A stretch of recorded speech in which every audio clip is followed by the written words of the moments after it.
Praise the lord. మన ప్రభువును మన రక్షకుడైన యేసుక్రీస్తు వారి పరిశుద్ధమైన ప్రేమ కలిగిన నామంలో మీ అందరికీ మా హృదయపూర్వక వందనములు. ఈరోజు దేవుని వాక్యము, మేము అబ్రహాము సంతానము, మేము ఎన్నడూను ఎవనికిని దాసులమై ఉండలేదే, మీరు స్వతంత్రులుగా చేయబడుదురని ఎలా చెప్పుచున్నావని ఆయనతో అనిరి. యోహాను సువార్త 8వ అధ్యాయం 33వ వచనం. We are Abraham descendants and have never been slaves of anyone. How can you say that we shall be set free? Gospel of John chapter 8 verse 33. ఈ రోజుకు గాను దయగల దేవుడు మనకు అనుగ్రహించిన వాక్య భాగమును బట్టి ధ్యానించుకుందాము.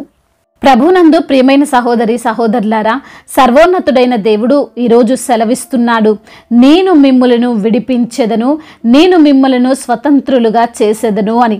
బంధింపబడిన వారిని విడిపించుటకును, నశించిపోతున్న వారిని వెతికి రక్షించుటకును, చావుకు లోనైన ఈ శరీరము నుండి మనకు విముక్తి కలగజేయుటకును యేసయ్య వచ్చి ఉన్నాడు.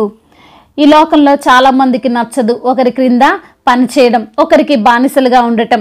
అటువంటి వారు ఎవరి కింద జాబ్ చేయరండి. ఎవరైనా మాట అంటే అస్సలే పడరు. వారు సొంతంగా బిజినెస్ చేసుకుంటూ జీవించడానికే ఇష్టపడుతుంటారు.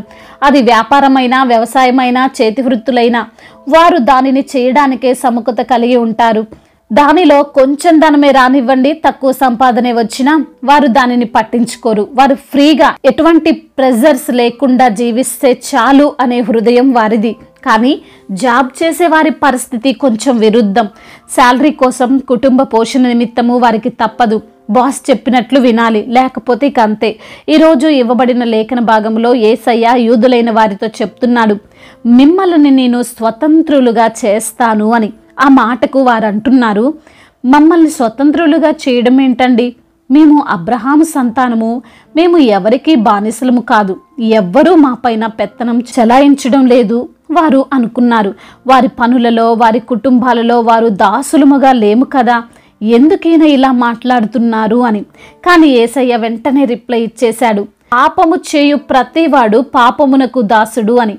అనగా వారు ఎవరి కుమారులైనా, ఏ అధికారి సంతానమైనా, రాజైనా, దేశానికి మంత్రైనా పాపములో ఉంటే పాపానికి దాసులే. ధర్మశాస్త్రమును కాడి క్రింద ఆ రోజున యూదులందరూ ఉన్నారు. ఇంకా దానినే పాటిస్తూ ఇలా చెయ్యాలి, అలా చెయ్యాలని, విశ్రాంతి దినమున ఏ సహాయము చేయొద్దు, ఏ పని చేయొద్దు అని, అన్యులకు దేవుడి మాటలు చెప్పొద్దని వారికి తెలియకుండానే వారు దాసులుగా ఉన్నారు. వారికి ఇంకా నిజమైన రక్షణ లేదు. దేవుడంటే తెలుసు అంటున్నారు, కానీ దేవునికి తగినట్లుగా జీవించడం లేదు. నాకు జ్ఞానం ఉంది కదా అంటున్నారు, కానీ అజ్ఞానముతో జీవిస్తున్నారు. ఈ రోజున ఈ లోకంలో దేవుడంటే తెలియని వారికి, నిజ దేవుణ్ణి ఎరగని వారికి యేసయ్యను గురించి చెబితే వారు అనే మాట, మాకన్నీ తెలుసండి అని. వారికి తెలియని విషయం ఏమిటంటే, వారు పాపం అనే కాడి క్రిందనే ఉన్నారు, పాపపు చెరలోని బందీలుగా ఉన్నారు. అపవాది ఆడించినట్లే ఆడుతున్నారు, కానీ మేము ఫ్రీగా ఉన్నాము, మాకు ఏ అడ్డు లేదని అంటున్నారు. అదేవిధంగా క్రైస్తవులైన వారు కూడా అనుకుంటున్నారు, క్రైస్తవులు అనే బిరుదు వచ్చినంత మాత్రాన విశ్వాసి కాలేడు, చర్చికి వెళ్ళినంత మాత్రాన నిత్య జీవాన్ని స్వతంత్రించుకోరు. ఒకవేళ వారు ఇంకా పాపంలోనే ఉంటే మద్యపానము, ధూమపానము, అసభ్యమైన పదజాలము, జారత్వము, వ్యభిచార క్రియలు చేస్తూ క్రైస్తవులు అని అనుకున్నా ఏమీ ఉపయోగం లేదు. వారింకా అపవాది చేతుల్లో ఇంకా బానిసలుగానే ఉన్నారు. వారికి విడుదల రాలేదు, కానీ అనుకుంటున్నారు, మాకు బైబిల్ అంతా తెలుసు, మాకెవరు చెప్పనక్కర్లేదు అని. ఆ రోజు యేసయ్య యూదులతో అంటున్నారు, మీరు అబ్రహాము సంతానమే అని నాకు తెలుసు, అయినను మీలో నా వాక్యమునకు చోటు లేదు గనుక నన్ను చంప వెతుకుచున్నారు అని. వారికి వాక్యం తెలిస్తే, వారికే లేఖనములు యేసుక్రీస్తుని గురించి వ్రాయబడినవని తెలిస్తే యేసయ్యను తృణీకరించేవారు కాదు, ఆయన్ని సిలువ వెయ్యమని పలికేవారు కాదు.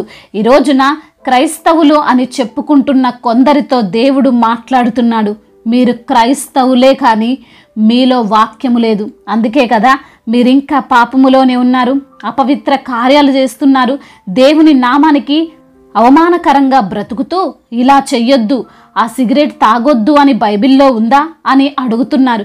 ప్రియమైన సహోదరి సహోదరులారా, ఇలాంటి వారు మన మధ్య ఉంటే వారితో చెప్పండి. వారికి తెలియకుండానే యేసయ్యను మరలా సిలువ వేయుటకు ప్రయత్నిస్తున్నారు అని. యేసయ్యకు విరోధంగా జీవిస్తూ ఆయన చెప్పనివి చేస్తూ వీరి సొంతంగా కల్పించుకునే ఆలోచనల ప్రకారమే జీవిస్తున్నారు అని. ఒకవేళ నీవే ఈ రోజున ఆ స్థితిలో ఉన్నావేమో, క్రైస్తవుడవు అనుకొని జీవిస్తూ నిత్య జీవానికి పాత్రుడవని ఊహించుకుంటున్నావేమో. ప్రభు సెలవిస్తున్నాడు, నేను మిమ్ములను స్వతంత్రులుగా చేస్తాను, వాక్యాన్ని బట్టి జీవించండి అని. ఆయన వాక్యానుసారంగా బ్రతుకుతూ ఆయన కృపకు పాత్రులుగా ఉంటూ ధైర్యము గల విమోచింపబడిన విశ్వాసుల వలె జీవించుదాం. దేవుడు ఈ మాటలను దీవించి మన హృదయములో ఫలింపచేయునుగాక. వాక్య భాగమును బట్టి ప్రార్థించుకుందాము. ప్రతి ఒక్కరు కూడా ప్రార్థనలో ఏకీభవించగలరు. ప్రార్థన. మహాశక్తి సంపన్నుడైన మహాదేవ, కృపా కనికరములు కలిగిన మా ప్రియ పరలోకపు తండ్రి, నిత్యము వేవేల దూతల చేత కొనియాడబడుతున్న తండ్రి, మీ ఘనమైన ప్రశస్తమైన నామమును బట్టి మీకు స్తోత్రములు.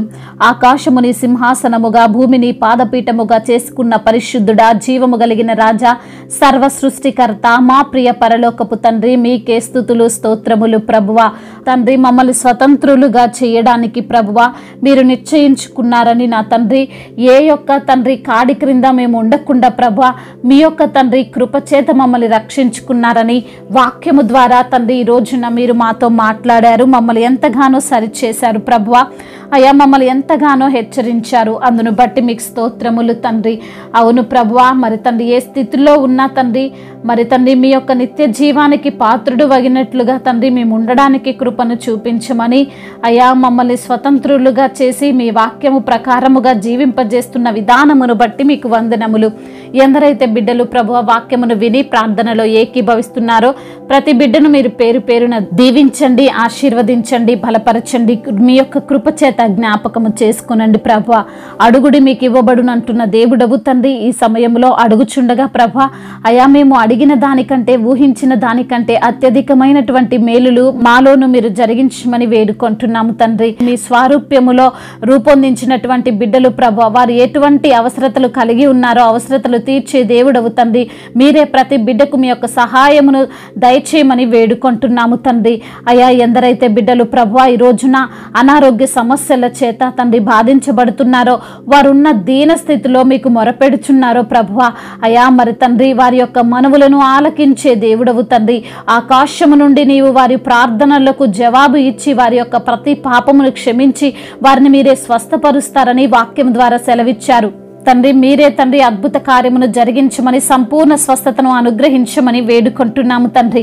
వారిపై ఉన్న శాపమును కొట్టివేయండి, వారు అనుభవిస్తున్న కీడునంతటినీ తండ్రి మేలుకరంగా మార్చమని వేడుకుంటున్నాం. మీ యందు విశ్వాసం ఉంచే బిడ్డలుగా ప్రతి బిడ్డను నిలవబెట్టండి.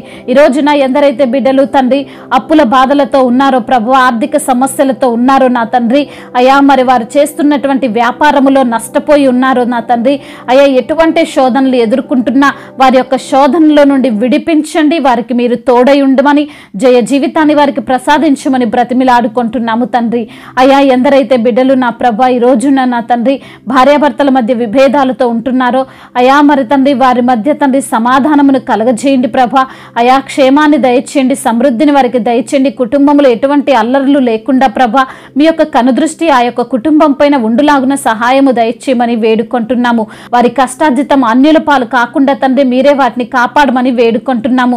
అయా, మీ యొక్క ఆకాశపు వాకిళ్లను విప్పి అయా వారి యొక్క కుటుంబంలో ప్రతి ఒక్క క్షామస్థితిని తీసివేసి తండ్రి సమృద్ధిని దయచేయమని వేడుకుంటున్నాము తండ్రి. అయా, వ్యాపారాలు చేసుకున్న వారిని దీవించండి, చేతి పని చేసుకున్న వారిని ఆశీర్వదించండి. కోర్టు సమస్యలు, ల్యాండ్ సమస్యల నుంచి విడుదల దయచేయమని వేడుకుంటున్నాము. అయా, గర్భఫలము లేని బిడ్డలకు గర్భఫలమును దయచేయండి ప్రభా. అయా, మీరే అద్భుత కార్యమును జరిగించండి. అయా, మీ సన్నిధిలో సాక్షులుగా వారిని నిలవబెట్టండి నా ప్రభా. అదే విధంగా నా తండ్రి ఇతర దేశాల్లో ఉంటున్న ప్రతి బిడ్డకు మీరు తోడై ఉండండి నా తండ్రి.